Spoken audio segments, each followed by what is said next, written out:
Hey guys, MLF Pro Jacob Wheeler here with a tip.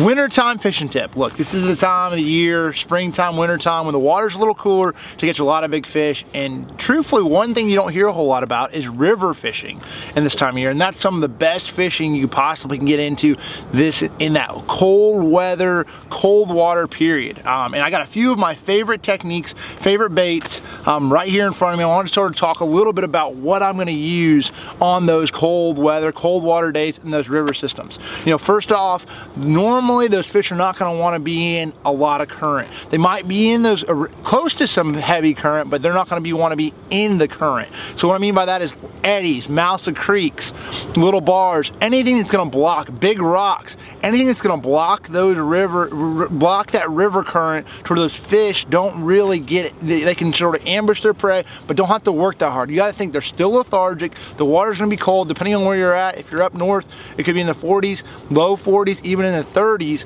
and then down south, you know, in the sometimes 40s and 50s. And so, first off, probably my #1 bait that I'm going to throw this time of year is a crankbait. No doubt, it's a DT10 right here. If the water's pretty clean, where I think those fish are going to be a little bit deeper, I'm going to throw that DT10 or DT14. If the water's dirtier, that's when I'm gonna go to a DT6. Shad colors are great. Chartreuses are, obviously great when the water's a little bit dirtier.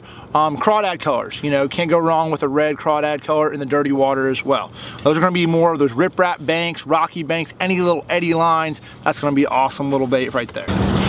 The second is the Scounger. Scounger's a good bait in cold water because it's got a lot of action, but it's not moving a whole lot forward. What I'm saying is by that is that lip keeps that bait from moving forward a whole lot in that current. So it keeps it in the strike zone a long time, and you got that wiggle and makes it look exactly like a shad. So when the water's a little bit cleaner, that's when I'm gonna pick up that Scounger and fish more eddy lines, maybe 6, 8, 10 foot of water. That's when your Scounger is gonna play, or even offshore when the water's not that much current, when you have little slack areas. That's going to be a great. Another bait that catches, and we can't fish it in the Bass Pro Tour, we can't fish it professionally, but a great bait that's fun in the winter time, and I throw it a lot when I have the time, is an A-rig. This is a 5-wire A-rig right here. This is Shane's Baits A-rig, and there's 5 blades on it. 2 dummies because we're in Tennessee, but this thing just absolutely looks like a ball of bait, no matter where you're at. Even in the dirtier water, it works well. You throw your white color swim baits. These are little Storm 360 swim baits, and then throw like 1/4-ounce heads. Most of the time is what my preference is, 1/8 on top, so that way you keep your 3 hook baits, your hooked swim baits on the bottom, and your dummies on top. If you make it to where it's a little bit heavier on the bottom, you're gonna keep those hook swim baits, those swim baits with a hook in them, down there on the bottom where those fish get them. So that's number 3. And last but not least is a trusty old spinnerbait, 1/2 ounce, 3/4, 3/8, depending on how big the fish are in the river you're fishing. Cold water does not make a fish stop biting a spinnerbait. I've caught them in as low as 42-degree water temperature on a spinnerbait.